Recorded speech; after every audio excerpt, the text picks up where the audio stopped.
Vomit collector? Vomit collector? No worries, guys. Hi guys, welcome back to my channel. It's been long since I've done a reaction video. I don't even know where to start. But guys, today we are back with a reaction video, and we are reacting to like top 10 jobs that no longer exist. And I'm thinking, what? People are not working, and there are jobs that no longer exist. Oh no. I need some clues ukuthi kire company ing so that I can create employment. Yeah. So guys, if you're new here, I'm Balsaki Ghana, and I do all things reaction videos, how to make money online, and all things, everything, baby.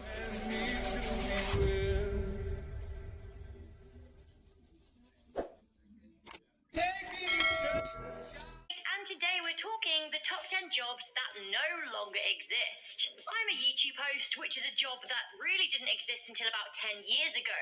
As new jobs keep on being created, some old ones die out as they no longer fit the times. Here are 10 professions that just stopped advertising. In at number 10, we have a knocker-upper. Okay, so this is not what you think it is. It sounds dubious, but this actually refers to a human alarm clock.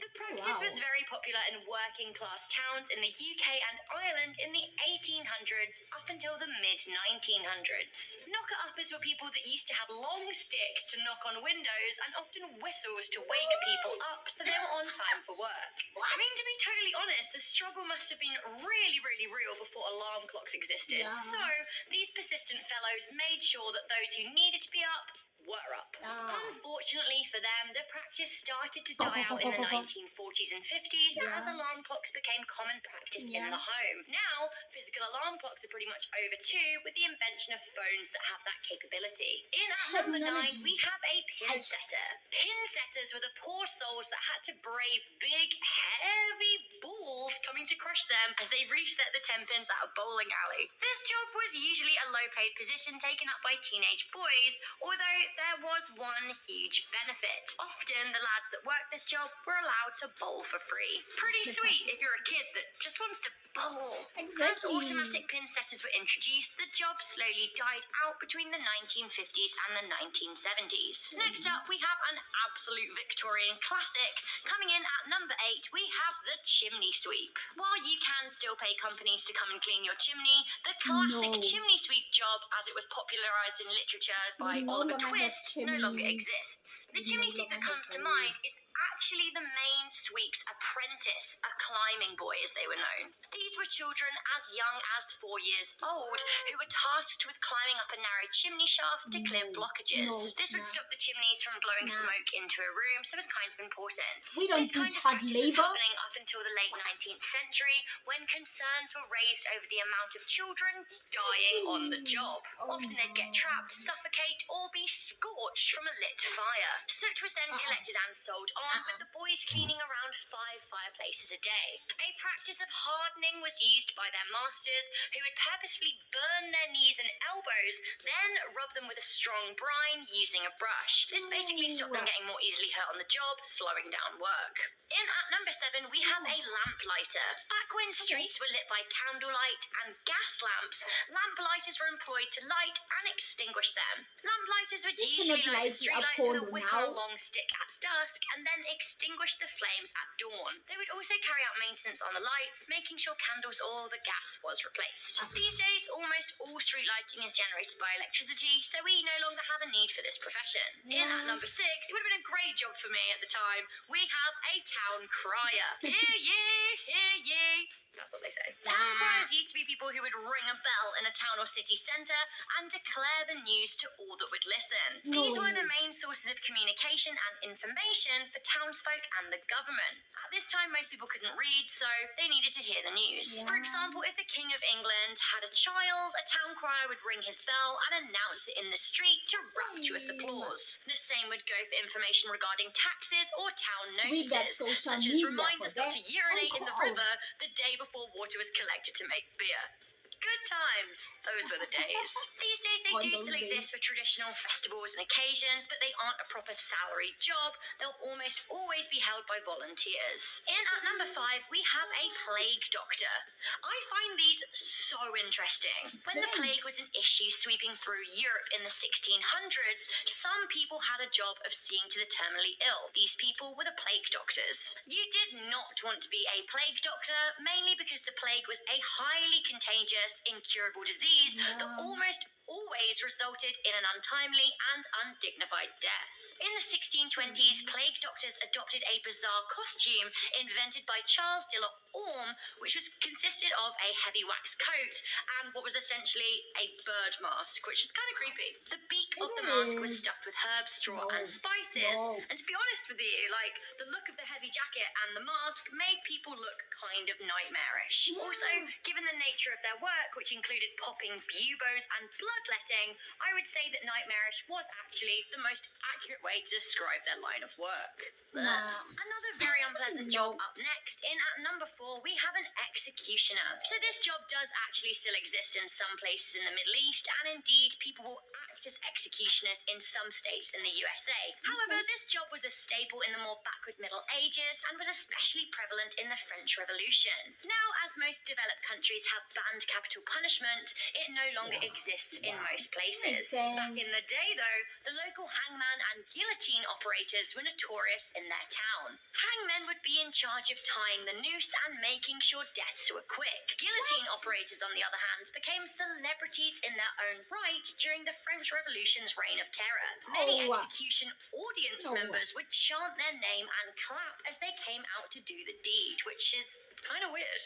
It may well sound like the high life, but being an executioner has always been a somewhat messy and morbid job that can weigh very heavy on the conscience. Coming in at number 3, joy of all joys, we have a leech collector.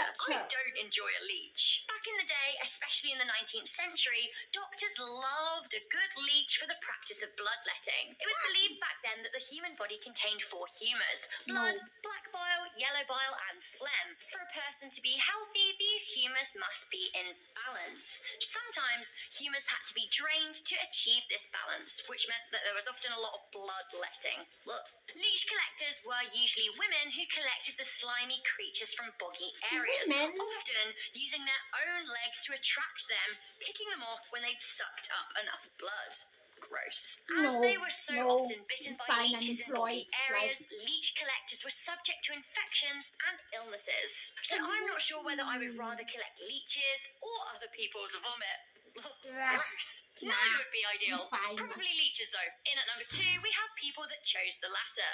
We have, of course, the classic vomit collector. So I suppose that vomit collectors still kind of exist in a way at theme parks, although really these are just park cleaners. Back in the Roman times, wealthy people would employ vomit collectors at banquets. Back in those days, feasts would last several hours and guests would vomit specifically so they could eat more. I mean, I love my food, but I think that's taking it a little bit far. They often did this in a special vomit collecting receptacle or simply chummed it on the floor.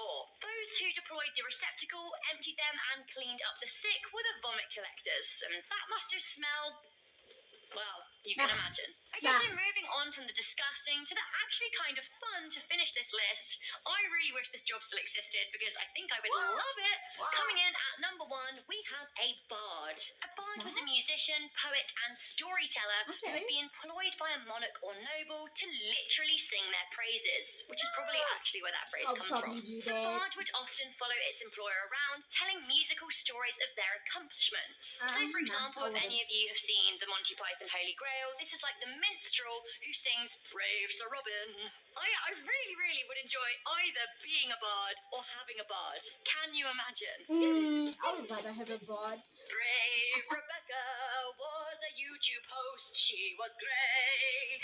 Oh, she was. And then she made Mr. went home and drank tea and... That was really cringe. I'm so sorry. I would like being a bard. So that was the top 10 jobs that no longer exist. And I just thought about this whole list and I can't believe I didn't put Vine Star on here. So if you want me to make a part 2 and include Vine Star... Guys, there is no way. I would rather have a bard. Like, just sing, please sing, you know, have Alisa was like, I would rather have a bud, but I cannot be a bud. Vomit collector? Vomit collector? Noise, guys. Oh, I would rather be an alarm thingy. The alarm, the human alarm. Ugh. But then if you're a human alarm, what time are you waking up? Probably you're not gonna be sleeping. Plus, guys, in an 1800s, 70s, whatever, they probably like had the most like discrimination type of thing. So I'm black, and I'm sure I would always be up. Be like, when a human alarm, make sure there are people who would want to wake up at 1 a.m. So you better be sure that you up by that time. So guys, somewhere somehow technology really made things very easy, but somewhere somehow they took our jobs. Technology took our jobs. So yeah, probably somebody would have or I would have right now a bat. But I'm sure bats maybe were like for the royals and not a nobody. Not a nobody. But I hope you guys enjoyed this reaction video, because I really did. And I promise I'll be back with like more reaction videos. And I'm saying I make all things reaction videos, but it's been months since I've done a reaction video, and I think I'm a liar. No, I think I'm a liar.